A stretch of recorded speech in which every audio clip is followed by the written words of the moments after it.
سلام رفقا، وقتتون بخیر. به قرعه کشی یلدای یاسین گرافیک خوش اومد. اول از همه اینو بگم این قرعه کشی مربوط به یک برنامه قدیمی تره که به دلیل یه سری مشکلات توی زمان خودش برگزار نشد و امسال تصمیم گرفتیم به مناسبت شب یلدا به صورت کامل و شفاف انجامش بدیم. همونطور که میبینید تاریخ و ساعت به صورت زنده روی صفحه نمایش داده میشه تا تمام فرآیند قرعه کشی کاملا شفاف ثبت بشه.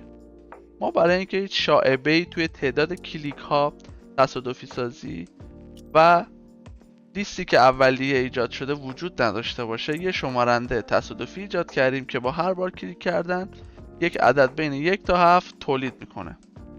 الان به عنوان مثال برای مرتب سازی لیست قرعه کشیمون یک بار عدد شمارنده رو تولید میکنیم.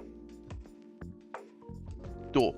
این عدد تعیین میکنه که ما چند بار باید روی دکمه مرتب سازی تصادفی کلیک بکنیم. 1 و 2.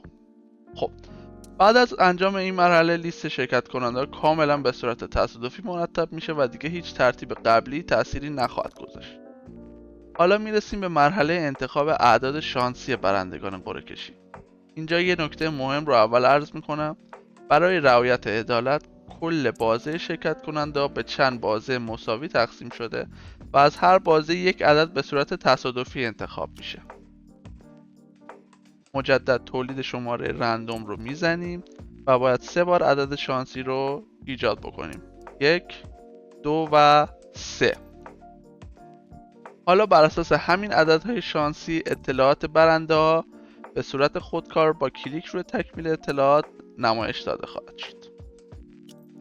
و نکته مهم دوم که باید عرض کنم، اگر احیانا اطلاعاتی ناقص، فیک یا نامعتبر باشه اون شرکت کننده حذف میشه تا یک شرکت کننده معتبر جایگزین بشه تا حق هیچ کسی ضایع نشه. ما در این لیست یک نفر رو میبینیم که اطلاعاتش ناقصه و از شانس بعدش هم 1 روزه که ثبت نام کرده داخل سایت و شانس برنده شدن داشت که متاسفانه با وارد کردن اشتباه اطلاعاتش این شانس رو از دست داد. مجدد عدد شانسیمون رو ایجاد میکنیم. 1 2 3 4 و 5. بله، لیست برنده هامون حالا تکمیل شد. میرسیم به بخش جذاب قرعه کشی.